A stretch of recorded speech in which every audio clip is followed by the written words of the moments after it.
Hello, my Instacart community. How are you doing today? I just have a little question for you as we begin our little chit chat.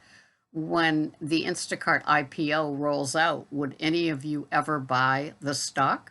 Would any of you invest a little bit of money just to see where it goes and how it plays out in the market? Kind of curious about it myself. I might. I just might. We'll see. It's always a good deal.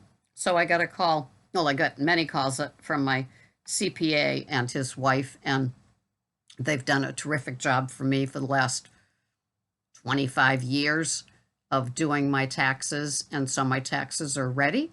And I think I own rental property. They're not allowed to, I don't know. After they do everything, all I want to know is what do I pay? And I end up paying him almost four figures because of the different investments that I have and the rental properties and the gig work. And then I had a W-2. I was working at the police department overnights for many years. And so I had a W-2 with that. And kind of funny, a year ago, March 12th, I fell getting ready for my midnight shift. I was going to get into the bathtub and have a little bath before I went in. And I fell backwards on the tile floor and I couldn't walk for 3 months. Oh my God, it was awful. I thought not only would I never walk again, but that, lifting a bag with Instacart was never going to happen. In fact, I'd probably go from being a shopper to a customer overnight. And so I was using a cane. And finally, I had back surgery in June and eased back into doing Instacart. And now I'm there and I have to be careful, but at my age, I'm 70 and I have osteoporosis. So I have to be very careful with things like ice and heaviness. So when the 16-year-old, oh, that was my cat, Freddie's tail. When the 16-year-old is packing my bag and his deal is to see how many items he can put in that little flimsy paper bag when it's raining out and how heavy it can be, I have to get to him first and say, don't pack them too heavy, please, or double bag anyway. So, yeah, I thought it was game over. So in the conversations that I've had with the CPA over the last couple of weeks, as he's compiling everything, is I get a little something, something back from the state, and I owe, I think it's less than 100 to the feds. And then I'll have his fee, which is pricey, but I put aside money. Do you put aside money?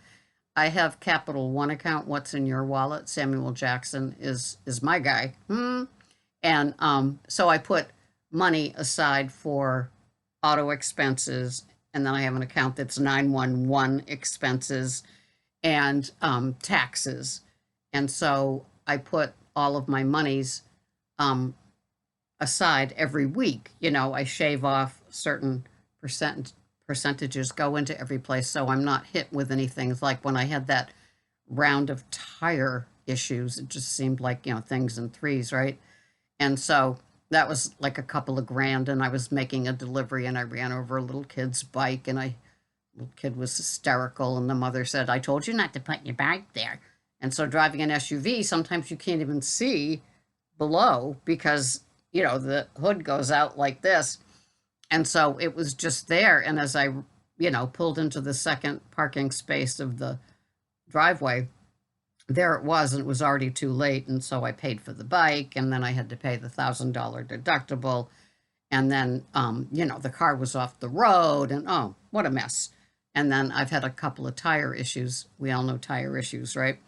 So, I had some expenses, and Instacart dude, Gary, always says, spend some of your profits so you can have, the good write-offs against what you make. And perhaps those things help me for sure.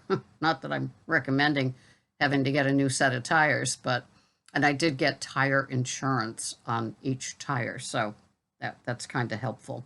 But so as far as putting aside the money, I never spend what is totally mine. So as I record this, it's payday for us. It's a Wednesday, and so I put aside this and that, all my little compartments, and it just goes, and I don't have to think about it. So when I get my CPA bill today when I go, I can just immediately pay it off and that's game over. And then they file the taxes on the 15th, and that I know I need to have that money in my checking account that they draw out.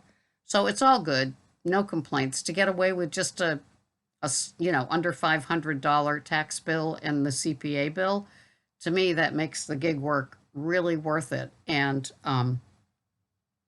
yeah, I deduct a lot of things. I deduct my car wash, so the car looks decent. He said I could do that, and oil changes, everything but the car payment, I guess, and mileage. And I had something like 21,000 miles or something of gig work mileage. So it's all good. But back to the IPO, I guess this is about money.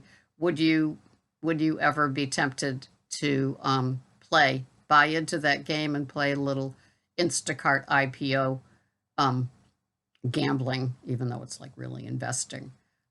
Just wondering how you're doing it. And I guess, they just get hunks of millions from probably mutual funds and some big investment companies that just, they're playing. It's OPM, other people's money. And so they go ahead and they put that money out there and boost up the valuation of Instacart, which is $39 billion today.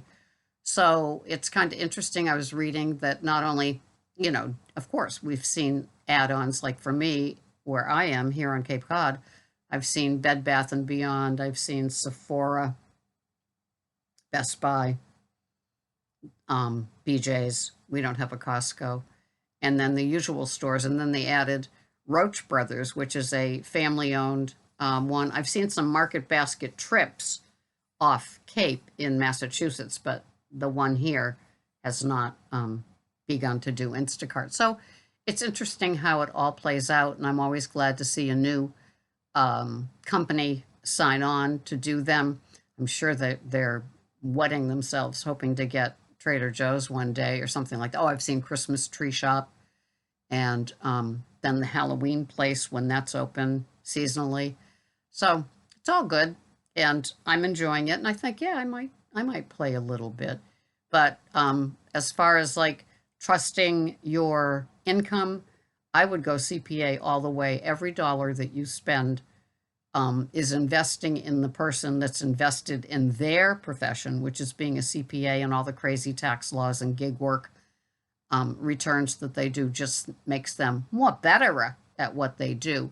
And wherever you can save money, and that's funny because I used to be an agent with H&R Block, but I just don't think that they're experienced enough. They get to learn how to do their app and, follow the bouncing ball with all the items. But as far as gig work, it's so specified and detailed. I wouldn't trust it to anybody else but my CPA, because they spend off season, going to probably online now, but just learning the tax codes and learning what's new and how to do it. And they're fully invested. They've got their own license they have to protect. So anyway, just a little financial talk, tax talk on today, and have a wonderful weekend. It's not Friday the 13th, it's Friday the 12th. Thanks for being here. This has been Sarah, Instacart Pearls. Bye-bye for now.